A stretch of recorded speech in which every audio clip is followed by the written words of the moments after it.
Fala pessoal, tudo bem? Estou aqui de volta com mais um episódio do Futuro Vem do Futuro, podcast oficial que a gente tem aqui da MIT Sloan Management Review Brasil. Nessa temporada, gosto de reforçar que a gente está falando sobre inteligência artificial, mas numa outra perspectiva, que a IA é uma questão de liderança e não só da tecnologia. E hoje, como todo Leandro tem que ter um Leonardo junto aí, eu trago aqui esse convidado mais do que especial também, que vai estar aqui com a gente, falando sobre uma... Primeiro que a jornada é sensacional, assim, enfim, fiquem aí, acompanhem o episódio que vocês vão gostar bastante. E segundo, que tem uma empresa aí também por trás, assim, que tem uma história maravilhosa. E aí, queria dar as boas-vindas oficialmente, Leonardo Santos Poça d'Água, certo? Gratidão a toda a audiência, ao convite, Leandro, pela oportunidade de estar aqui falando um pouco da nossa história, falando um pouquinho das semânticas e também de futuro, né, que tem a ver com o tema aqui. Sim, não, tem bastante coisa pra gente explorar aqui. Léo, posso chamar de Léo já? Por favor. Beleza, então vamos junto. Vamos junto. Eu gosto sempre de começar aqui o episódio aqui pelo começo mesmo, de você contando um pouco da sua história. Tem várias coisas aqui que eu acho legal, então, você foi entregador de pizza, certo? Na zona norte de São Paulo. Foi o quê? Lavador de cachorro. Lavador de cachorro não estava aqui na minha pesquisa editorial, mas vamos falar sobre isso também. E aí você chegou a fazer uma imersão no Vale do Silício, né? Ali em 2008, certo? 2008 ali, né? E aí voltou para o Brasil decidido a construir algo. Mas antes da gente chegar nessa construção de algo, conta um pouquinho da sua história, quem é você, enfim, conta um pouco aí pra gente. Legal. Acho que aqui, empreendedorismo a gente aprende, sem dúvida nenhuma, mas é uma coisa que minha mãe diz isso, que a gente nasce. Como você falou, nasci na Zona Norte de São Paulo, no bairro do Limão, na Zona Norte ali, tem até a Ponte do Limão, né? Quem tem o trajeto aqui da Marginal Tietê, tem ali a Ponte do Limão, é ali, eu nasci ali, minha mãe é professora do estado e da prefeitura, sempre ali preocupado com a educação dos filhos, né? Tem um irmão mais velho, chama Leandro, inclusive. Óbvio. Gente boa. E a gente nasceu ali e fui criado ali. E minha mãe, como uma boa professora, sempre colocou a educação em primeiro lugar. Então, ela sempre se permitiu ter um custo fixo, vamos chamar assim, mais alto para a educação. Acho que como qualquer pai, né? E uma boa professora. Então, eu estudei no Colégio Salesiano Santa Terezinha. Então, eu pegava o ônibus ali de manhãzinha para ir para a escola, né? Minha mãe dando aula de manhã, tarde e à noite para que mantenha uma boa escola. O custo ali da escola não era barato, era caro, né? E era uma das escolas referências, uma escola de padre. Então, fui muito bem... ali, diria, doutrinado, né? Doutrina bíblica, religiosa, que tem muito a ver com o que eu levo na minha vida até hoje, mas como jovem, sempre muito entusiasmado, com muita energia, e como você colocou, né? Sempre eu ia aos finais de semana, às vezes, para a praia. Eu tinha 6 anos de idade, e minha mãe e meu pai tinham um trailer, né? Naquela época você fazia camping, né? Essas coisas na Ilha Bela. Poxa, eu não queria ali ficar pedindo recursos, né, para minha mãe e para meu pai para comprar gelinho na época, aqueles sacolinha, tem uns que falam de sacolinha, eu falo gelinho, né, tem picolé, aqueles picolés que você faz, geladinho, exatamente. E ali eu acabei fazendo, né, minha primeira venda empreendedora, que é pegar, na época tava aquela moda, fitinha do Senhor do Bonfim, né? As pessoas voltavam de viagem. Tive. Pois é, então eu fazia como rabiola de pipa, né? E vendia aquilo como Senhor do Bonfim, né? Eu acho que as pessoas compravam não pela fitinha, mas sim para me ajudar no final do dia, um garoto, né? 6 anos de idade, fazendo isso para poder... Eu me lembro que as pessoas me perguntavam, mas por que você está vendendo isso? É porque porque eu quero comprar geladinho. E muitos nem compravam, mas compravam geladinho para que eu me... Isso com 6 anos, Com 6 anos de idade, né? Com 8 anos, meu pai e minha mãe se separaram, e aí eu me vi muito sozinho, né? Dentro de um apartamento. Minha mãe comprou um micro-ondas. Na época era muito caro ter micro-ondas. Fez um crediário, né? Quem lembra aí da Casas Bahia, né?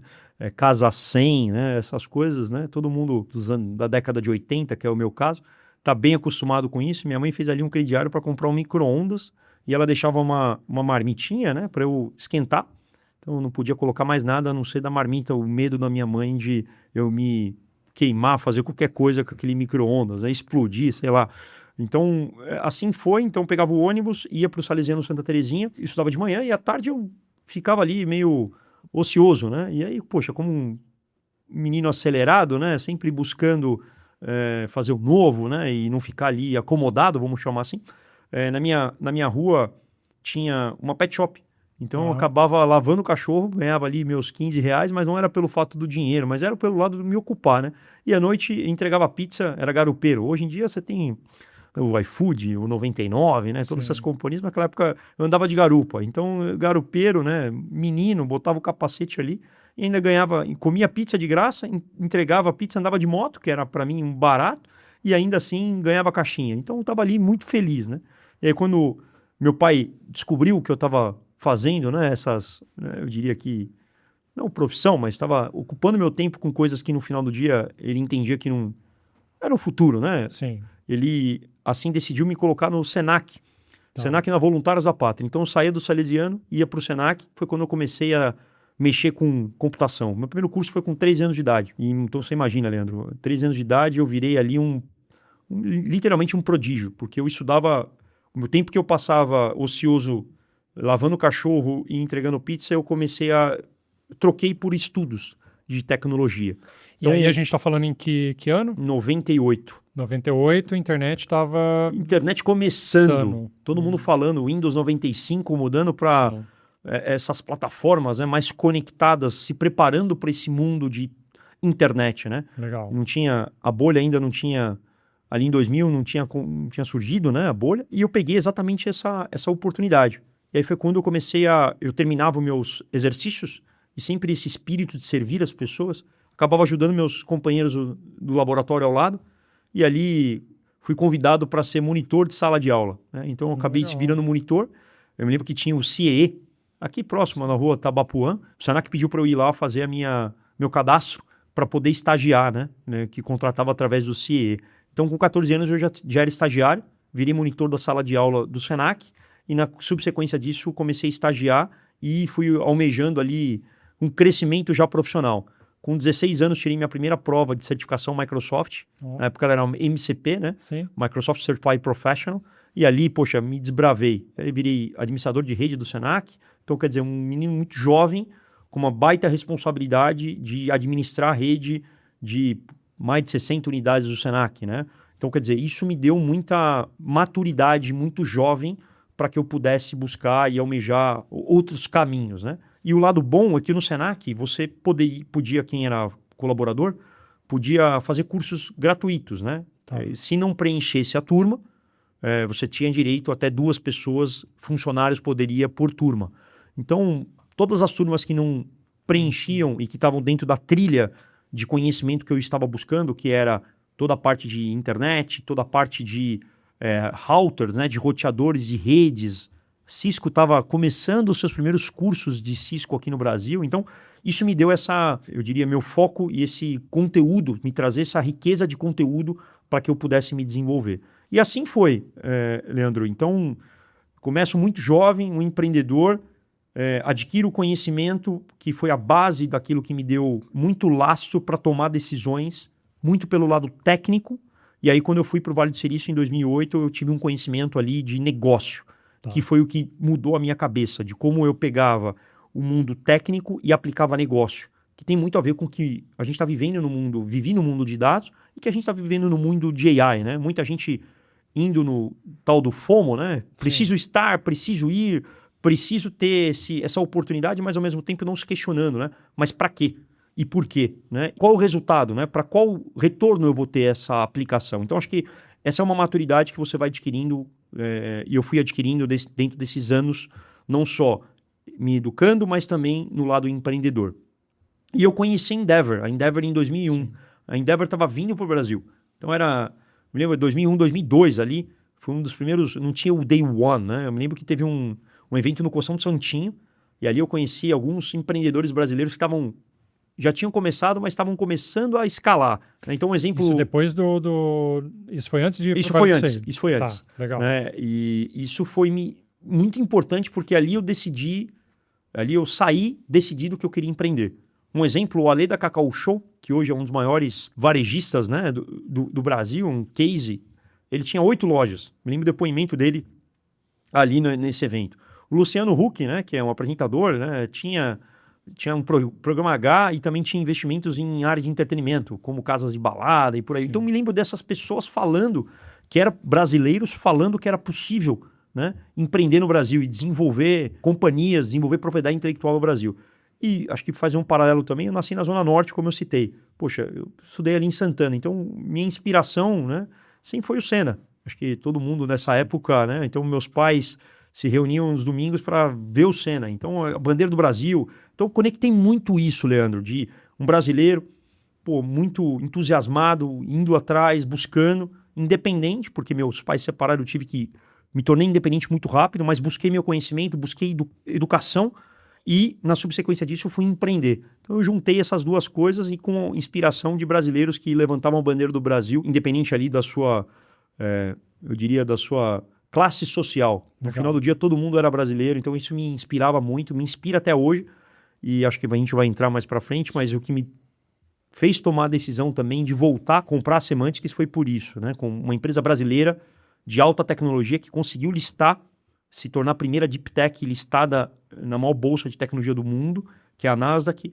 Poxa, com esse grande propósito de construir empresas brasileiras de alta tecnologia, de propriedade intelectual brasileira. Então, acho que tem muito a ver com isso. Muito legal. Ficou muito melhor e muito mais impressionante ainda a sua história do que a pesquisa editorial que eu fiz aqui. Cara, foi muito Leandro, boa. Parabéns de fato aí. E a importância que tem... porque, assim, querendo ou não, analisando, assim, olhando a sua história, você é empreendedor desde os 6 anos ali que você resolveu resolver aquele problema, né? E, tipo, que você precisava daquilo e foi, né? E aí depois vem uma Endeavor da vida e cunha esse termo, assim, né? Que talvez você não sabia que é um empreendedor, né? Não tinha isso, Não tinha, né? ninguém usava isso, né? Legal, legal. Ô, Léo, mas daí nessa imersão do Vale do Silício, entendi que dentro do Senac você teve toda a parte técnica, e imagino eu que ali muito voltado para o hardware, ou estou errado? Hardware e software. Software, os dois. Com 18 para 19 anos, eu comecei a palestrar na Microsoft. Tá. E fui convidado para ser parte da Microsoft Consulting Services. Eles tinham parceiros, legal, né, no caso aqui, parceiros que eles não implementavam, então eles desenhavam e tinham parceiros que implementavam. Então eu fui contratado por um desses parceiros para implementar tecnologias da Microsoft. Então comecei ali a ter acesso à empresa americana, né? Sim. E o sonho de colaborar, de qualquer colaborador estar na Microsoft, a maior empresa de software do mundo, né? Hoje ainda continua sendo. E aquilo foi uma baita escola, porque ali foi quando eu conheci a Endeavor, como eu citei, e já estava trabalhando na consultoria da Microsoft. Legal. E ali eu decidi sair, depois do Coção do Santinho, que eu citei da Endeavor, eu decidi empreender a partir dali. Tá. E aí eu monto minha primeira empresa chamada Vantix Tecnologia, com alguns objetivos de consultoria, mas eu vi que aquilo ali também não escalava, né? Já era Big Data ou não? Não era Big Data, era mais a parte de internet, né? De montar redes, suportar isso para as empresas, para esse mundo de internet. E aí, em Big Data vem a partir de 2008. Então, eu faço a minha saída da Vantix, acabei vendendo, saindo da operação e fui fazer Strategy Innovation Technology no Vale do Silício. Tá. Esse Summer Course que você faz, na minha turma tinha pessoas do Facebook, hoje Meta, né? Airbnb. Então, esses modelos de negócio estavam surgindo, Leandro, mas o que me chamou a atenção, obviamente, também foi, poxa, como é que esses caras monetizam, mas muito mais do que monetizar, como um cara técnico, que tecnologia esses caras estão utilizando por debaixo desse capô, né? Pô, vocês estão processando texto de forma muito exponencial. Era caro, né? E 2008 era a crise subprime americana, onde, acho que historicamente, né, você vê as evoluções tecnológicas estão muito conectadas com crises ou guerras. Por quê? Porque você tem escassez, você tem a necessidade, e a necessidade faz, né? Sim. O buscar, né? E ali as pessoas estavam buscando custo muito mais barato para processar e escalar essa massa de dados, seja de texto, depois de imagem, né? Depois de vídeo e uma série de coisas. Me chamou muita atenção essas tecnologias. Eram tecnologias open source, que eles rodavam em máquinas heterogêneas, quer dizer, máquinas baratas Intel, onde você tinha na época DB2, IBM, você tinha máquinas Oracle, você tinha máquinas muito caras para processar essa massa de dados que esses caras estão processando. Então isso me chamou muita atenção. Poxa, você tem uma escassez financeira, você está numa crise financeira de país, né? de planeta, vamos chamar assim. Né? Porque o mercado americano sustenta muito essa parte capital no mundo. Né? Total. E ali eles estavam com essa escassez e estavam construindo essas plataformas como o Facebook, como o Airbnb, em cima dessas tecnologias do open source. Então, quer dizer, você não comprava software, você só utilizava hardware barato e escalável, que era a máquina Intel. Então, aquilo me fez abrir os olhos para esse mundo de Big Data. o termo ainda não estava muito... Sim. Poucas pessoas, Leandro, utilizavam esse termo Big Data, né? Então ali foi quando eu tive acesso ao Hadoop, né? Que foi as primeiras plataformas, eu diria, heterogênea, escalável, open source, para processamento distribuído. Então aquilo foi muito game change na minha vida, porque eu falei, poxa, eu não preciso ter, eu diria, investimentos muito alto para ter esse tipo de acesso a essas plataformas que processam massa de dados, como esses caras estão fazendo. E ali eu tomo a decisão de montar a Semantics. Tá. E aí a Semantics vem pelo esse nome semântica, compreensão, né? E o X vem pelo Laboratório X. Em 2010, o Google estava lá, o Google, Laboratório de Inovação dele era Google X, né? E aí o X vem não pelo Ike Batista, mas também pelo lado ali do Google, uma empresa inovadora que foi precursora desse mundo open source, esse contexto de processamento distribuído. Então, assim nasce a Semantics, com esse objetivo de ajudar empresas brasileiras a processarem dados de forma barata e escalável. Foi quando a gente começa a ajudar essas empresas aqui no Brasil. Legal. Você comentou o esquema do Big Data, né? Eu tô olhando aqui 2008. Eu não sou da área de tecnologia, mas sempre fui apaixonado por tecnologia. A primeira vez que eu fui escutar de Big Data, olha que interessante, foi quase 8 anos depois, eu acho, ou talvez, sei lá, de 5 a 8 anos depois, com o livro O Poder do Hábito. Poder do Hábito. Que ali ele mencionava, né? Tinha uma parte mais pessoal e depois ele falava de análise de dados, até de... Data-driven, né? De tomar decisões baseadas em dados. Exato. E teve ali a capa da Times, que saiu, que dados eram o novo petróleo. Sim, sim. Que foi em 2014 e 15. Então, isso foi muito positivo para a Semantics, porque a gente estava muito preparado e a gente já tinha evangelizado bastante o mercado enterprise para o uso dessas tecnologias. Então foi quando em 2013 a gente fecha um contrato relevante com o Banco Itaú, que é, né, o maior banco privado e uma referência. A gente sabia que o restante era follow. E aí vem os projetos de construir isso para o Bradesco, para outros bancos, Santander e tal. E a empresa escala muito rápido. E em 2016 eu recebo o primeiro investimento. Então na época não tinha esse contexto de investimento. 2016? 2016, 17, isso aí. Até então era bootstrap. Sim. Por isso de hoje eu uso bastante esse jargão founder mode. A gente que é founder, cara, a gente tá ali skin in the game da companhia e o recurso dela é aquilo que vai sustentar aquela companhia. Não tinha isso que a gente viveu em 2019 até 2023, 2022, eu diria assim. Capital. Quer dizer, capital intensive e doesn't matter the bottom line, né? Eu quero saber o top line. Então, isso é uma coisa que nós, founder modes, vamos chamar assim, né? Que tem esse contexto, né?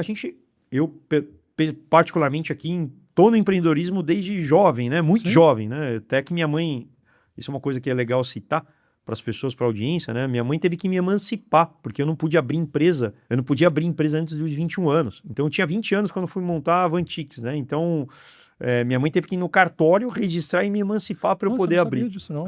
Hoje em dia você pode, mas antes você não podia. Então minha mãe teve que emancipar. Então imagine virar minha mãe e falar: mãe, eu larguei o emprego dos sonhos para montar minha empresa, preciso que você vá no cartório emancipar, porque eu vou virar empreendedor. Ela falou: você tá maluco, né? Mas hoje ela entende que isso estava desde os 6 anos, como eu citei, né? Ela sempre fala isso. Vou te contar que eu sou bem crítico do período de capital abundante para startups, assim, que eu acho que criou um vácuo muito grande ali, porque, assim, importante foi, mas, ao mesmo tempo, acomodou muita gente que talvez fosse sensacional, né? Aquilo que a gente fala, né? Que mar calmo não faz bom marinheiro, né? Ali, né? Mas aí, Léo, você foi no bootstrapping ali no início, provavelmente, porque com certeza... E imagino eu, tá? Mas daí você me confirma isso. Não só no bootstrapping, por uma questão de talvez não ter o capital como a gente teve em 2019, 2020, 2021, mas porque Big Data, querendo ou não, pelo menos, eu não sei assim a diferença Vale do Silício aqui no Brasil, mas eu imagino que lá, tipo, isso já era um termo, talvez todo mundo já conversava sobre isso. Todo mundo já estava, principalmente no Vale do Silício, onde estava surgindo ali as empresas que estavam construindo essas plataformas, construindo as aplicações em cima de Big Data e novos modelos de negócio surgindo. Sim. Né? Como monetização de dados, como, tecnologias de API, APIs para conectar esses vários subsistemas para ter uma base única que a gente chama Sync Source of Truth, né? Ter uma única fonte de dado confiável, né? Que eu acho que o mundo que a gente está vivendo hoje de AI traz ainda mais essa reflexão. Porque se você não tiver uma qualidade de dados muito boa, o seu modelo de fato vai alucinar, a sua necessidade de RAG, né, para construir os seus guardrails, ele é ainda maior, E esse harness, né, que é esse ambiente de propriedade intelectual que está criando em cima desse ecossistema de AI, ele é não só necessário, mas como uma questão de custo, né? Que eu não quero entrar agora aqui nisso, mas a gente vai falar um pouco mais para frente, mas hoje o questionamento, e o próprio MIT coloca que 95% das companhias não estão enxergando valor, né? Hoje o desafio é, token é uma nova economia, você tem uma escassez de token natural, porém, o que você está gerando de valor em cima dessa, eu diria, nova economia de token é o grande questionamento. E aí, se você tem hoje um dado que ele alucina, você está queimando token Sim. e achando respostas que não vão trazer valor algum para o teu negócio. Então, acho que aqui tem uma necessidade cada vez maior e nesse mundo que eu vivi de dados, ele é o que eu diria aqui, a fundação fundamental para o próximo nível de AI. Né? Então, esses foundation que o mundo lá fora fala, né, que a gente fala, ele é importantíssimo. Então, você vê empresas que querem utilizar AI, ele vai muito no FOMO, mas ele não preparou essa fundação para estruturar bem o seu dado, para ter uma boa resposta, para não queimar token e automaticamente isso não vê o valor e se torna muito custo para as organizações. Então, acho que esse é um desafio. Construir uma casa num banco de areia, praticamente. Exato. Né? Isso, Uma né? boa metáfora aí. Ô, Léo, mas como é que foi trazer Big Data para o Brasil, assim? Porque você precisou fazer um awareness ali também, uma parte de conscientizar e educar também o mercado, né, com relação a isso, né? Ou não, ou já Total. tava As pessoas chamavam a gente maluco. maluco. Maluco. Falei, cara, você é louco. E era ou não? Eu gosto de... Pô, eu acho que assim, cara, eu gosto de falar... A diferença do louco pro gênio é o tempo. Sim. Com toda humildade. Não tô aqui Sim. trazendo a palavra gênio, me achando... Não.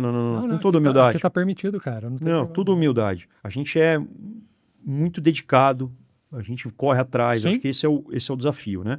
Mas as pessoas olham e o louco é o tempo, cara. Pro gênio é o tempo. É aquele cara que consegue não só visualizar, mas executar. E eu gosto muito do que falam, né? De 5% de visão e 95% de esforço, cara. É literalmente isso. Então, de 2010 a 2013, Leandro, a gente evangelizou o mercado.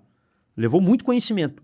Eu me lembro de uma reunião que eu fiz num grande banco, no qual o cara, pô, Léo, eu te conheço desde Microsoft, pô, volta pra Microsoft, esse negócio de Big Data, esse negócio aí não é um negócio que vai pegar. Pô, você tá montando tecnologia open source para competir com IBM, com Oracle, puta, cara, esse negócio, meu... Aí você vê que aquilo me foi muito bom, porque me fez refletir que esses caras não estão entendendo profundamente o quão isso vai ser disruptivo para esse mundo de processar dados em grande escala no futuro. E foi quando eu dei um passo atrás e a gente monta o Semantics Academy, que é educar o mercado para entender aquilo que você estava enxergando de oportunidade e de ruptura no mercado de tecnologia.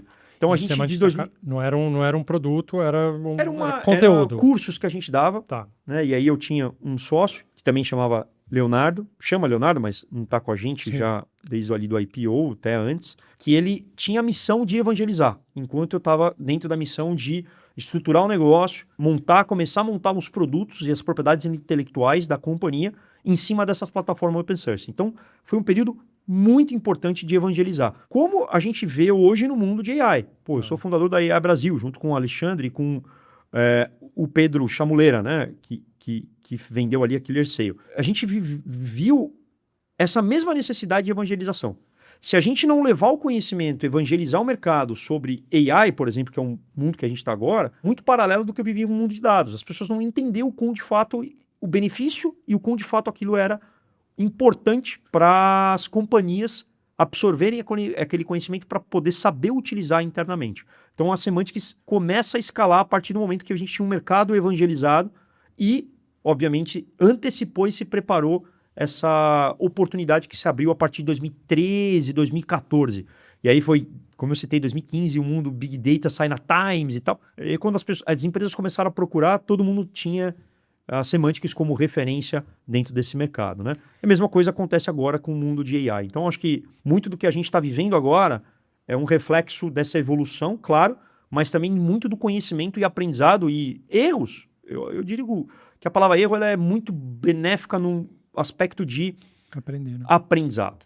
Né? Então, muito desse aprendizado, da minha vida empreendedora, da minha vida como chairman hoje da companhia, aprendi muito. E de ser uma empresa que foi do zero a uma empresa pública com um valor de $1 bilhão ali no período da sua listagem, né? Então, acho que aqui tem uma maturidade muito relevante e, como você citou, eu também sou muito contra esse mercado que colocou muito capital e se preocupou não com a saúde financeira da companhia, Sim.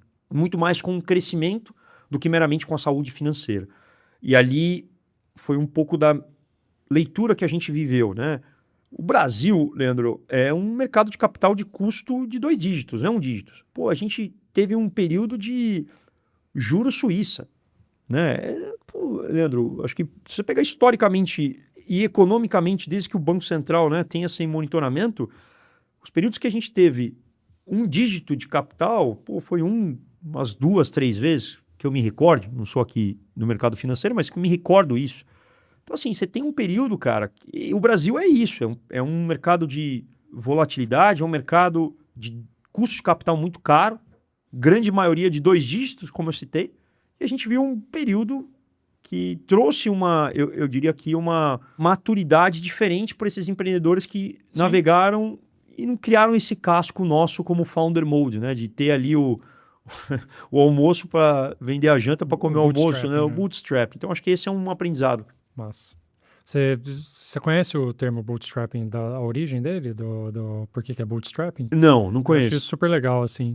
Diz a lenda, Barão de Munchausen, sei lá como é que é o nome do cara, que ele saiu da lama puxando a alça da bota. Por isso que é bootstrapping, porque é a alça da bota. Então ele ia puxando e saindo da lama. Legal, entendeu? obrigado. E aí ele conseguiu sair. Por isso que a gente usa para empreendedor De hoje. bootstrapping, né? Exato, porque você usa os próprios recursos para sair da lama, da né? lama, né? Da Literalmente, né? Ô, Léo, mas vamos lá. Momento cultura aqui, mas vamos lá. 2015, então a gente viu o hype da Big Data, né? E obviamente, assim, você já estava já antes ali, inclusive aqui no Brasil, participando ativamente para educar o mercado sobre isso. E hoje, como você até mencionou também, a gente está vivendo o hype da AI, né? Da inteligência artificial aqui. Você já citou algumas semelhanças entre os dois hypes. Mas eu queria saber, assim, o que você vê de diferenças e também outras semelhanças desses dois momentos, né? O hype da Big Data, que teve lá, e o hype da AI hoje. E até pensando assim, até já que a gente está falando disso, de eficiência, né, de negócio mesmo, assim, porque a galera não está sabendo navegar, cara, eu acho, assim, pelo menos tá difícil, Você né? viu o resultado, né? Exato. Você citou aqui um dado nosso aí da MIT, né? 95% dos pilotos não saem, 95% das iniciativas não saem do piloto, né? Só 5% que saem. E aí, o que você vê de diferença? Como é que tá isso para você, nessa percepção aí? No aspecto tecnológico, acho que vamos separar aqui o aspecto tecnológico, o aspecto de negócio, né? Tecnológico, você vê uma evolução muito mais rápida do que esse mundo Big Data. Tá. Então, o tempo de você escalar uma tecnologia, seja open source, ou seja, desse mundo de Big Data que eu vivi, ele foi muito maior. Tá. Né? Quando você pega os modelos hoje, né, principalmente essas AI generativas, o tempo para você escalar ele é muito menor. Então você vê naturalmente uma cultura de dados e uma cultura de fomento à utilização de tecnologia muito maior do que você tinha nesse período que eu vivi ali de 2010 até 2020, Tá. antes pandemia, tá? Na pandemia, claramente, todo mundo, principalmente varejo, né? O cara que não tinha uma loja online morreu, não sobrevivia. Então o cara teve que adotar muito rápido tecnologia. Isso permeou no que a gente está vivendo hoje, na minha visão, no mundo de AI. As pessoas começando a adotar tecnologia muito mais rápido e, obviamente, isso tem um fator de amadurecimento muito mais rápido. Um exemplo é, o tempo de você implementar um projeto de Big Data era, em média, 6 meses. Mais ou menos isso. Poxa, hoje, AI, cara, você faz um experimento muito mais rápido. É só você olhar. A Semantics hoje está codando, na sua grande maioria, hoje, com AI interna, né, proprietária, né? E, óbvio, utilizando outros modelos, mas dentro da nossa plataforma. É muito mais rápido de você operacionalizar, de você testar, de você fazer o fator escala. Mas porque 6 meses sem esperar já mudou muita coisa. Já mudou muita coisa, né? No mundo de hoje você tem uma LLM, uma SLM, uma VLM surgindo a cada dia, né? Agora, qual está escalando e não está? Acho que essa é a grande diferença que eu vejo. Então você tem um fator tecnológico muito mais rápido, uma adoção e uma maturidade das pessoas em adotar tecnologia muito maior, porém, eu volto agora para o lado do negócio. Tá. Né? Aqui, no mundo de Big Data, você tinha as pessoas muito mais cautelosas no aspecto de geração de valor. No mundo que eu vejo hoje de AI, as pessoas não muito preocupadas em querendo utilizar, mas pouca questionando qual é o retorno que eu vou ter.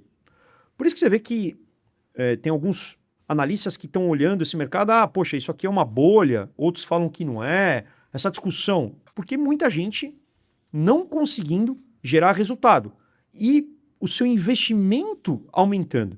Então, quando você tem um investimento aumentando muito substancial e o resultado não acompanhando, você pode, de fato, criar um fator de não escala e de risco para organizações. E principalmente para aquelas empresas que colocaram bilhões de dólares nesse investimento, nessa fundação e, obviamente, aqui apostando nesse consumo substancial que vai ter. Isso já começa a se questionar, Leandro. Tem muitas empresas se questionando e já entendendo que o fator de escala e esse fator acelerado é um risco e alguns até restringindo já o uso de tokens, colocando limites, colocando budgets. É só você olhar a própria Meta, que agora parte da sua alocação de consumo de token ou de compra de infraestrutura, ela já está tentando vender porque ela não está absorvendo tudo aquilo que ela imaginava que ia absorver. Então, acho que aqui existe uma inflexão que é natural em um novo mercado. Você acha que isso é uma bolha? Eu acho que algumas companhias colocaram investimentos onde de fato não vão escalar. Mas que as empresas que apostaram nesse fator de fundação, naturalmente vão ter que se readequar em modelos de negócio, como eu citei agora o Meta, para não colocar em risco esse investimento ou ter retorno sobre esse investimento que foi feito no passado. Tem um dado muito interessante que é desse 50% dessas alocações de crescimento de data center que foram feitas há um ano atrás, elas já estão sendo questionadas. Então isso é uma coisa muito importante. Quer dizer, peraí, eu vou refletir sobre o investimento que eu tinha alocado para esse crescimento. Esse crescimento não está tão claro para algumas companhias que é isso que começam a se limitar. Tem um outro fator que é o risco operacional. Muita gente se questionando sobre o seu dado. Como que está sendo utilizado essas LLMs, fatores geopolíticos? Por isso desse termo, e a gente está vendo os governos soberania, colocando cada vez mais soberania, né? Então, eu vou dizer aqui um exemplo, né? A gente comprou a operação da da Atos. A operação da Bull, que era a operação de hardware de supercomputadores da Atos, foi vendida para o governo francês. Então, isso é mais um sinal de como fatores geopolíticos e fatores de soberania estão sendo colocados na mesa para tomar decisão. Tanto que o Brasil tem aí, né, o AI soberana, né, o inteligencial para o bem de todos, né? Eu vejo aqui com bons olhos algumas coisas, mas outras coisas não vejo isso de bons olhos, né? Acho que o Brasil não vai ser competitivo a nível de hardware. Eu acho que aqui a gente tem que estar na camada de aplicação. Então, acho que aqui tem alguns fatores, mas voltando aqui, né, para refletir, eu vejo mundo muito mais maduro, muito mais rápido em se adaptar a tecnologias, mas com gap de retorno sobre esses investimentos que é importante a gente se questionar. Por quê? Porque você não tem um fator de abundância de capital como você tinha ali na época de Big Data, vamos chamar assim, né?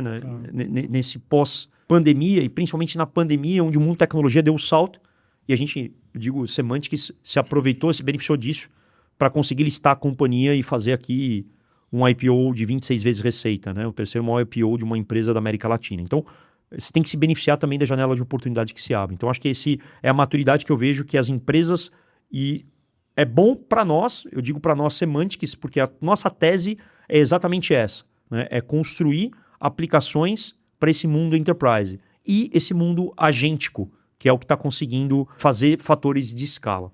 Muito bom. Você citou, e aí eu quero escutar um pouco mais da história, obviamente de você, porque eu tenho aqui a questão da venda da Semantics, não, da listagem da Semantics, depois o a IPO. recompra, o IPO e depois a recompra, enfim. Conta essa história pra gente, que essa história é sensacional. Assim, acho que eu posso dizer que isso aqui é um conhecimento muito profundo de um cara que pegou uma companhia do zero, que conseguiu listar. E eu listei, Leandro, através de um veículo SPAC, que também não era trivial. Eu me lembro na época que não tinha. Eu fui buscar conhecimento para saber quem tinha conseguido listar as companhias. Todos que eu tive ali o acesso e conversei foram uma listagem tradicional. Né? E eu fui através do modelo de SPAC, que é um Special Proposition Acquisition Company, né? Que é um modelo diferente, um pouco diferente do modelo tradicional de você listar uma companhia, né? E por que você foi atrás disso? Só para... Porque, na verdade, eu estava buscando um investimento e apareceu o investimento através do modelo de SPAC, porque eu queria o investimento justamente para acelerar a listagem da companhia. Então, quando eu vi aquele modelo, eu vi, poxa, aqui tem um benefício de me acelerar a listagem da companhia e, obviamente, se tornar uma companhia pública para que me beneficiasse no aspecto de dados, no aspecto de governança e, obviamente, no aspecto de liquidez da companhia.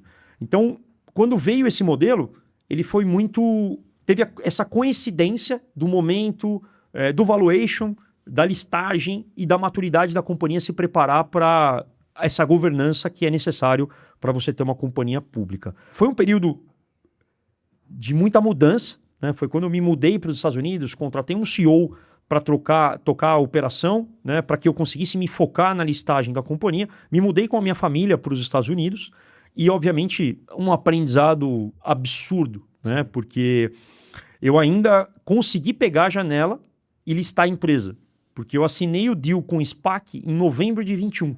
E depois que você faz, e isso que é um aprendizado, né, para espectador aí que está nos ouvindo, quando você faz uma assinatura de um SPAC, você tem, não é que naturalmente você vai ser listado.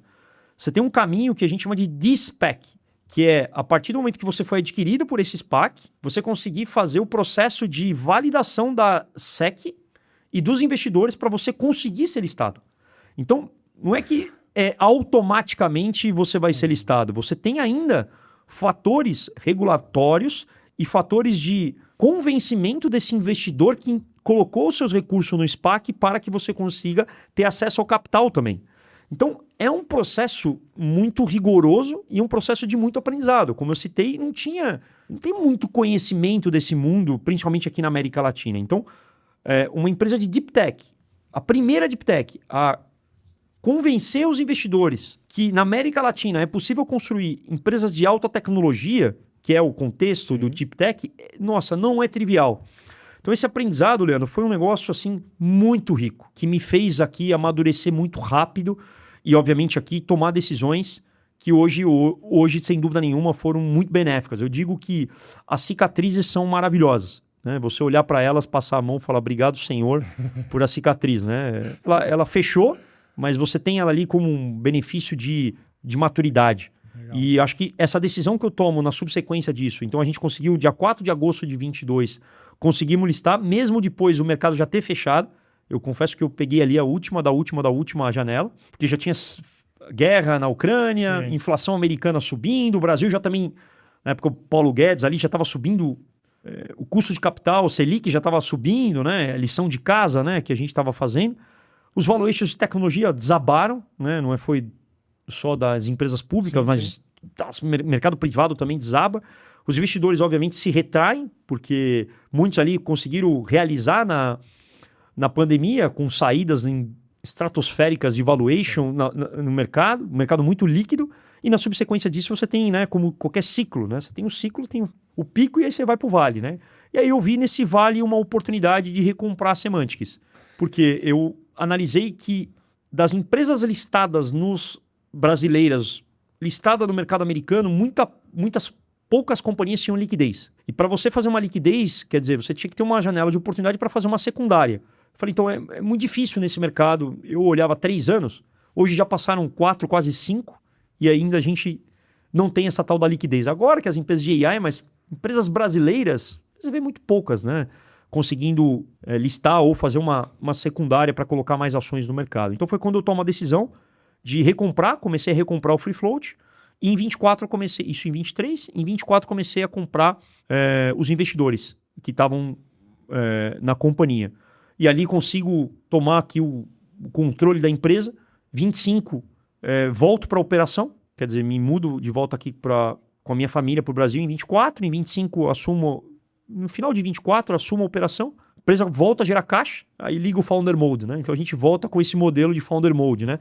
De cortar custo natural, que são as dores, né? Você tem que voltar a fazer uma lição de casa, custo de capital muito caro, né? Não é por isso que eu falo que é muito fácil viver de, eu digo, CDI mais praia, né? Que você coloca o capital e vai ficar na praia, né? E CDI mais praia. Poxa, no custo de capital que a gente tem hoje no Brasil, você dobra seu capital em 4, 5 anos, talvez um pouco até menos, um pouco mais, vai depender aqui do risco do investimento que você põe, mas um risco baixo, vamos chamar assim, né? Numa Selic praia desse jeito, pô. Mas aí vem o propósito, aí vem o chamado, aí vem o empreendedor, aí vem o founder mode, de tomar rédea, de fazer uma lição de casa que é importante, reduzir custos e se preocupar não com o crescimento da companhia, mas com a sustentabilidade da companhia. É claro que eu estou preocupado com o crescimento, mas um crescimento sustentável. Que, infelizmente, ou felizmente, como você colocou, acho que infelizmente a gente viveu um período que os investidores não colocavam essa sustentabilidade em primeiro lugar, colocavam o crescimento doesn't matter the bottom line. E ali, o Founder Mode, não. Ele precisa voltar, como você citou, do bootstrap, né?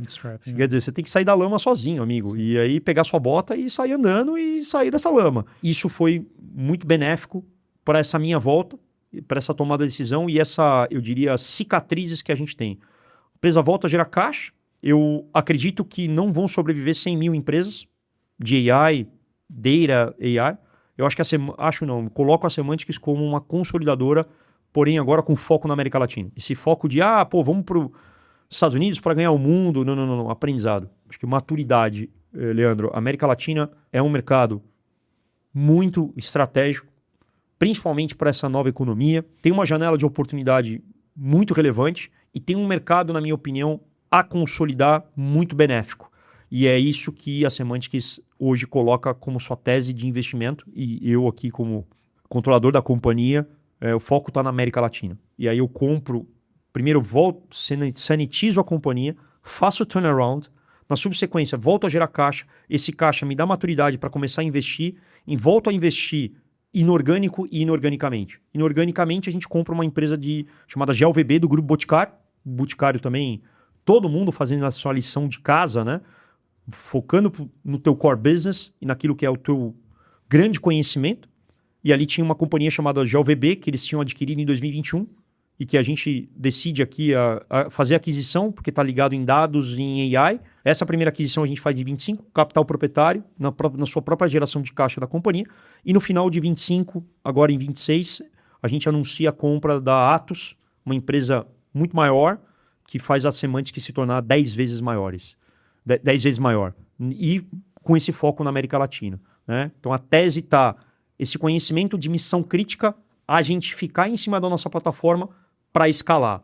Um dado muito curioso, que eu falo já falando um pouco mais de futuro, Leandro, em média, isso é um estudo muito profundo também, a Sequoia, outras consultorias colocam, em média, a cada $1 gasto em compra de software, em média de 6 a 8 dólares em serviço. Qual que é a grande diferença aqui? Crescer em serviços até então era muito complexo, porque você dependia de capital humano, né? Por isso que você vê empresas de body shop, empresas de consultoria, empresas de capital humano. Quando você cruza essa barreira de conhecimento que você tem dentro de casa, missão crítica, quer dizer, o foco em enterprise, quer dizer, você não pode errar. E uma plataforma que é o que nós temos, que é o SafeTix, de forma governada, de forma regulada, segura, escalável, proprietária, você junta os dois mundos para o que a gente chama dessa nova economia agêntica. Então é isso que a Semantics está conseguindo entregar e os resultados disso já são muito profundos. A Semantics nessa aquisição já teve ganho de 12 pontos percentuais no seu custo operacional, colocando a gente. Internamente, eu digo, comer o próprio pão. A gente está fazendo isso internamente e esse conhecimento que a gente está sendo feito internamente está gerando essas propriedades intelectuais que a gente hoje já está escalando em grandes clientes de base e, obviamente, novos clientes que estão entrando. Então, tem uma tese que eu falo muito relevante. Você tinha as empresas de fundação, empresas de hardware, e eu acho que as empresas de aplicação. A Semantics está muito nessa camada, que eu acho que aqui o Brasil tem um espaço absurdo. E eu acho que é onde a gente pode ser winner nesse mercado de AI. Por quê? Porque você tem mercados locais regulados de conhecimentos que essas tal de LLMs ou essas empresas que fizeram fundação vão precisar. Por isso que a OpenAI está abrindo sua empresa de consultoria, né, de AI, de agentes. O que é legal da Semantics, nós somos agnósticos, Leandro. Então a gente conecta com todas e, obviamente, se coloca dentro de um ambiente seguro, com AI soberana, com regionalização, dados locais e com conhecimento de leis locais, que cada vez mais isso vai ser uma questão de sobrevivência para as companhias. Então, resumidamente, esse é o nosso foco aí. Cara, sensacional. E acho que fica mais claro ainda, primeiro, o seu ser empreendedor, assim, fortíssimo aí. E mais ainda dá para ver muito o propósito também que você citou lá no início, lá que você falou de Ayrton Senna, enfim, de trazer para cá e fazer isso aqui, né? Agora, obviamente, está falando de América Latina, mas dá para ver, assim, o Brasil muito forte nisso também. Assim. Hoje o Brasil representa 68% da receita da companhia, o restante 32% está fora, distribuído em Argentina, Uruguai, Chile, Peru, pouquinho de México, mas uma companhia muito mais madura, né? É uma empresa 10 vezes maior, gerando caixa, dependendo da sua capacidade, sem pressa. Já fiz, é o que eu falei, poderia estar lá em Miami no CDI mais praia Miami, mas não, acho que aqui é um chamado, Leandro, um propósito de um brasileiro, empreendedor que, poxa, precisa construir com muita energia e com uma visão de execução muito forte. Eu acho que a visão de AI, de dados nós tivemos, de Big Data tivemos, a visão de AI tivemos, como de Physical AI, de Quantum, uma série de coisas que a gente está olhando lá na frente, mas executar, cara, é transpirar, é persistir, insistir e fazer acontecer. E acho que aí vem um pouco dessa lado Senna, né? Vem, enfim, acho que essa inspiração em Deus, que nos dá energia, força, e está no comando para que a gente consiga executar. Acho que esse é o... E nada mais prazeroso, né, do que executar, cara. E eu perdi meu prazer de executar, e eu posso dizer isso com também muita propriedade. Isso que me fez, eu com a minha família, com minha esposa, retomar a companhia e tomar a decisão de reinvestir, de colocar o foco 100% na Semantics de novo. Muito bom, Léo. 100% founder aí. Dá pra ver isso nos seus olhos aí, cara. Ô, Léo, vamos lá que a gente tá caminhando pro fim. O tempo passa muito rápido quando a gente se diverte. E eu queria que você deixasse A gente faz aqui sempre no final do Futuro Vem do Futuro algum conselho de decisão para ser tomada, mas assim, imediatamente. A gente vive tempo de ruptura e tempo que não dá para ficar sentado, esperando as coisas acontecerem, né? Então, o que você daria de dica para nossa audiência aí, para quem está escutando, de decisões para tomar amanhã, ou no máximo, sei lá, segunda-feira e não daqui a 6 meses, 1 ano, assim? Qual que é essa... Vamos lá, eu vou trazer um testemunho. Manda bala. Acho que mais do que trazer dica é ser o testemunho do cara que viveu. Olhar aquilo que é controlável dentro da sua companhia para preservar o seu caixa. Muitos investidores vêm, mas crescimento... Não, cara, sustentabilidade. Boa. E olhar dentro de casa e ser sustentável é aquilo que você consegue controlar. Exemplo, por isso que eu falo de caixa, né? Exemplo, custo, você consegue controlar. Receita você consegue controlar? Você depende de terceiro, você depende do teu cliente. Às vezes o time, o lead time, às vezes o tempo de conversão. Né? Custo você consegue controlar porque você toma decisões ali que estão sob o seu controle. Então acho que aqui ontem, analisa a eficiência operacional do seu caixa. Todas as decisões que você pode tomar e dói, às vezes dói, porque você tem que cortar na carne e na raiz, mas vão fazer você perpetuar e depender das suas próprias pernas de forma sustentável. Por quê? Porque custo de capital é um chave num país que hoje você tem uma Selic, o que eu falo de CDI mais praia. Então, ontem, analisa, toma decisões do que vai preservar o seu caixa, independente do tamanho do ciclo e ondas de custo de capital. Isso foi o que eu tomei de decisão quando eu voltei e foi o que fez a companhia sobreviver e voltar a crescer e depender das suas próprias pernas. Muito bom, muito bom. Léo, a gente brinca aqui que é uma lembrancinha, mas nem tão inha. Mas aqui é de agradecimento você ter vindo aqui, contado essa história inspiradora mesmo, de verdade. Adorei te conhecer, adorei saber da história mais ainda. Nada comparado com a pesquisa tutorial que eu fiz aqui. É bom, por isso que é bom escutar de quem... E aí isso, cara, para você ter primeiro, minha participado gratidão. Imagina, a gente gratidão a Deus por estar aqui hoje dando um testemunho, de poder estar colaborando, um empreendedor que quer construir, quer fazer, mas ao mesmo tempo tem essa sabedoria de ter chego primeiro em algumas trilhas de conhecimento e poder estar aqui com vocês, tão capacitados e estar aqui ajudando e levando essa mensagem de alguma forma, beneficiando as pessoas, é o meu prazer. Então, minha gratidão. E, pô, muito obrigado pelo presente. Acho que o presente, só de estar aqui já é um presente. Tem um livro aí para Gratidão. você. Maravilhoso. É um livro super legal, não sei se você conhece, que legal, Com a Inteligência, do Ethan Molly. Não conheço. Você vai adorar. Pô, então maravilhoso. Você vai Bom, adorar. novas terras, né? Pra gente Isso. aprender aqui. E um chocolatinho também para adoçar a vida, né? Tem que adoçar, né? Eu falo pro time, né? Enjoy the journey. Tem que curtir, cara. Que se não for enjoy the journey, é o que você falou. Quando é mais prazeroso, o tempo passa rápido e a gente é feliz, né? E eu acho que a energia positiva vai trazendo boas novas, né? Deus vai juntando as ovelhas. Com certeza. De acordo. Muito obrigado mesmo. Obrigado. E você que acompanhou a gente até agora, esse aqui foi mais um episódio aí do Futuro Vem do Futuro, tem muito mais vindo por aí, espero que você tenha gostado, eu adorei, acho que histórias muito boas e conhecimento muito bom também. Então continue acompanhando a gente, coloque comentário, inscreva-se, siga a gente aí, tá bom? Muito obrigado e até a próxima.